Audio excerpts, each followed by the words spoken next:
Fala galera, beleza? E agora? Chave de pé, finalizações em membros inferiores, é grosseria? É apelação? É recurso de quem tem pouca técnica? Fica ligadinho nesse vídeo que a gente vai conversar sobre isso.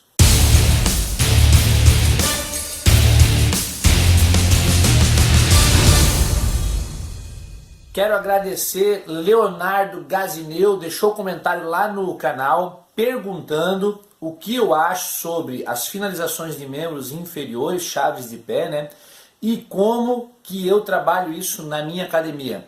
Cara, eu acho as finalizações de membros inferiores muito eficientes e altamente técnicas.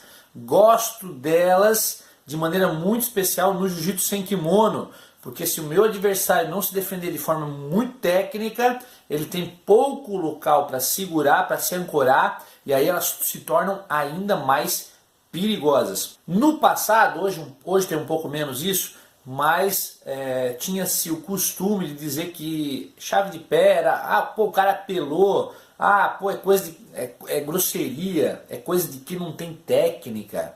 Nunca compreendi isso. E talvez exista um fator histórico para esse tipo de fala. O desafio Fada versus Gracie pode ter contribuído para isso. Oswaldo Fada recebeu a sua graduação no jiu-jitsu de Luiz França, que assim como Carlos Gracie aprendeu diretamente com o Conde Koma.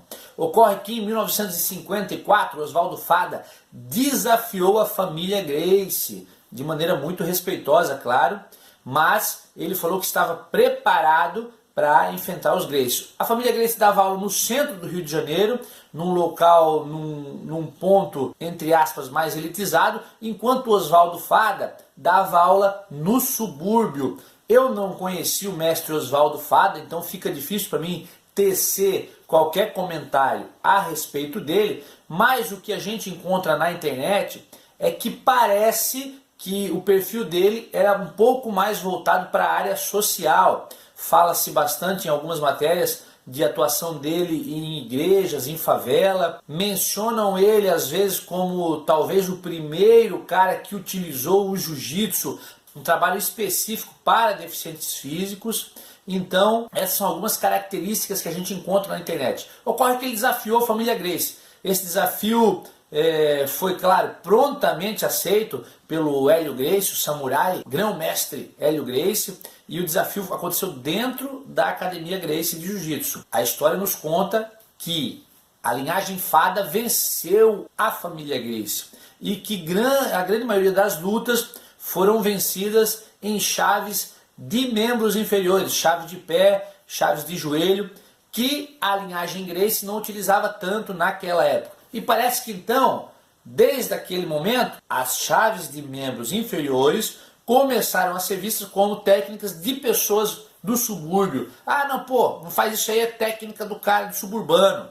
E talvez essa herança veio sendo transmitida até os dias de hoje. Como falei no início do vídeo, hoje menos, mas no passado recente, quando você atacava o pé, às vezes você era rechaçado pelo seu professor, né? O Hélio Gracie deixou uma grande frase, inclusive, a respeito disso.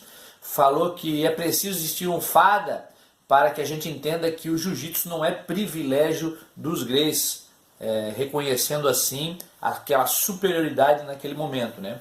Então acho que esse fator histórico nos ajuda a entender um pouco essa questão cultural de às vezes imaginar que os golpes de membros inferiores não são tão técnicos assim. Eu não concordo com isso, acho que eles têm que ser estudados com afinco, são finalizações muito eficientes e que podem realmente fazer a diferença no seu jiu-jitsu. Outra pergunta do Leonardo é como eu faço na minha academia. Na minha academia eu sempre nivelo a luta pela regra da Confederação Brasileira do mais graduado. Ou seja, quando o menos graduado está lutando com faixa marrom ou faixa preta, podem ser utilizados todas as técnicas da faixa do mais graduado. Por que eu faço dessa forma? Primeiro porque eu entendo que o mais graduado consegue aplicar essas técnicas que são muito perigosas de forma mais controlada, sem machucar o seu companheiro de treino. Da mesma forma eu entendo que se o graduado for surpreendido num ataque de membro inferior pelo menos graduado, ele já dispõe de recurso para se defender daquele ataque. Eu gosto de manter o treinamento dessa forma, porque senão o cara chega lá na faixa marrom, na faixa preta, não participou muito de treinos valendo esse tipo de técnica, e aí chega na faixa marrom e na faixa preta, fica meio perdidão, começa a tomar ataque de pé de tudo quanto é lado. Não gosto disso. Na minha academia, a luta é nivelada pela regra do mais graduado, então desde a faixa branca, quando um faixa branca está treinando com alguém mais graduado, ele tem acesso a esse tipo de técnica. Espero ter ajudado de alguma forma. Leonardo, você mencionou para mim depois que gosta muito desse tipo de ataque. Continue estudando esse tipo de ataque, eles são incríveis, são altamente eficientes e podem ser a diferença numa luta, dando a vitória para você.